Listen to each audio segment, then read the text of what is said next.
Hello again, and welcome to the latest bulletin from Haverhill UK News, brought to you by Haverhill TV. In the news for today, Friday, May the 17th, Cambridgeshire has dropped a bombshell by revealing it is considering the renewal of the rail link to Haverhill as part of its transport strategy.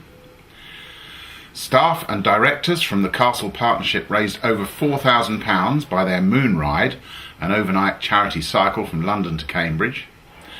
And 2 members of staff at Haverhill Leisure Centre will be taking part in the region's toughest triathlon in aid of the air ambulance later this month.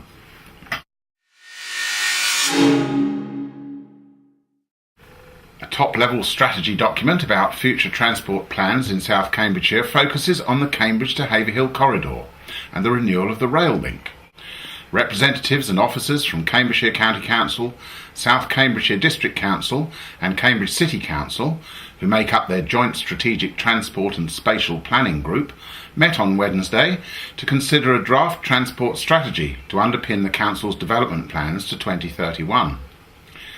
In the period between 2013 and 2031, around 33,000 new dwellings are proposed to be built in and around the city and in South Cambridgeshire, and the document says transport is a key consideration for planning for this future growth and promoting a sustainable pattern of development. A wide variety of issues are addressed and options listed, but the crucial element from Haverhill's point of view comes in the appendix, which outlines a vision for the strategy, particularly the Haverhill to Cambridge corridor. These include bus priority measures, a guided busway, a park and ride system, a hybrid A1307 busway, and renewing the railway. The commitment is clear in the document, which says that between Cambridge and the surrounding market towns, it is proposed that high-quality passenger transport, or HQPT, corridors will be enhanced, or where no HQPT option exists, delivered. The options throughout are wide-ranging and ambitious.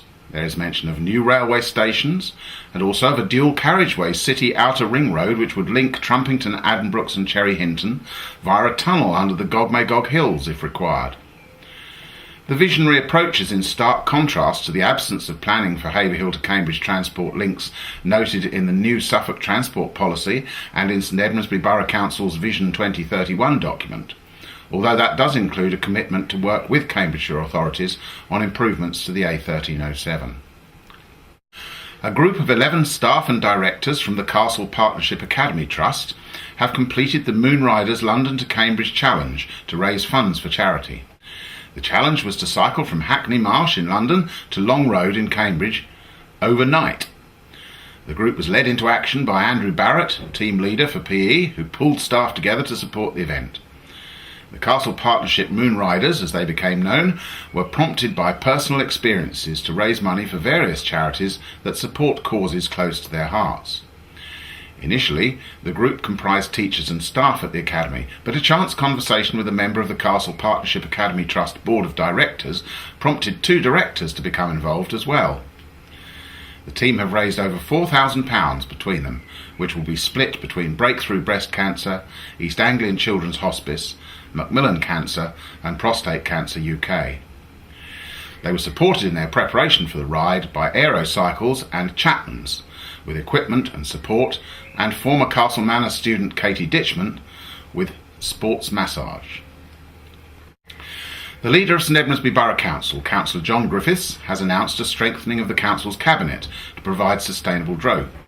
2 new members have been appointed, bringing the cabinet up to 9. They are Clare Councillor Alaric Pugh, who failed to get elected as one of Haverhill's Suffolk County councillors recently, and Councillor Sarah Stamp. Councillor Pugh joins Councillor Terry Clements in an expanded transport, planning and economic development portfolio, while Councillor Stamp will deal with a new portfolio of arts and culture.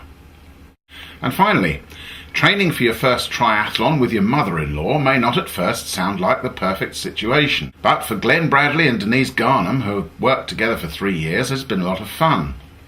Glenn, who's 25, and Denise, who's 49, both work at Haverhill Leisure Centre and have been training together for weeks to take part in the gruelling Elverden Estates tearjerker triathlon. The event, billed as the toughest triathlon in the region, is named to reflect both the trying nature of the course and Elvedon's position as a leading onion grower. The challenging course, this year in aid of the East Anglian Air Ambulance, comprises a 750-metre swim in the reservoir, a 25-kilometre mountain bike ride through sandy Breckland soils, and a 5-kilometre run through the forest. For Glenn, who is married to Denise's daughter Sally, who works in the centre's Kids City, training for the event was an interesting way to get to know his mother-in-law better. Denise and Glenn, who both live in Haverhill, are also raising money through their triathlon for the Mental Health Foundation, which aims to improve the lives of those with mental health problems or learning disabilities. Glenn's grandfather has Alzheimer's disease, and he wanted to raise awareness of this and other mental illness. And that's it for today, but join us again on Tuesday and keep in touch by going to www.haverhilluk.co.uk or following us on Twitter. And don't forget my weekly Heart of the Matter video blog tomorrow. Meanwhile, here is the weekend weather.